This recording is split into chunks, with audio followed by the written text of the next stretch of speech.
அடுத்த டிரான்சாக்ஷன் பார்ப்போம். Paid insurance premium 3500.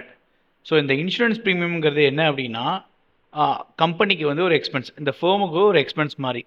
So as per accounting rule படி என்ன, debit all expense and losses. அப்போ நம்ம இன்சூரன்ஸ் ப்ரீமியம் வந்து டெபிட் பண்ணுறோம். So credit what goes out, இது கேஷா பேங்க்கா அப்படின்னு பார்க்கணும். ஸோ இது எதுவுமே கொடுக்காதனால நான் கேஷ்னு அசியூம் பண்ணிக்கிட்டேன். So debit insurance premium, credit வந்து cash account.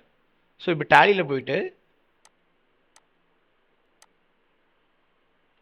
Gateway of tally voucher, இதில் வந்து பேமெண்ட் வவுச்சர் கிளிக் பண்ணிக்கோங்க, எஃப்ஐ. ஸோ அதில் இன்சூரன்ஸ் ப்ரீமியம் இல்லை அப்படின்னா ஆல்டிசி கொடுத்து லெட்ஜர் கிரியேட் பண்ணிக்கோங்க.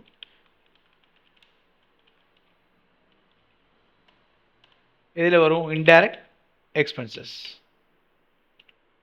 சேவ் பண்ணிவிட்டு எவ்வளோ அமௌண்ட்டுன்னு பாருங்கள், 3500 டு கேஷ் ஆல்ரெடி இருக்குது அதில். So 3500 being insurance premium paid.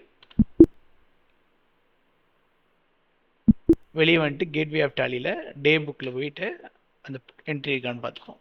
So இருக்குது. நெக்ஸ்ட் டிரான்சாக்ஷன் போகும்.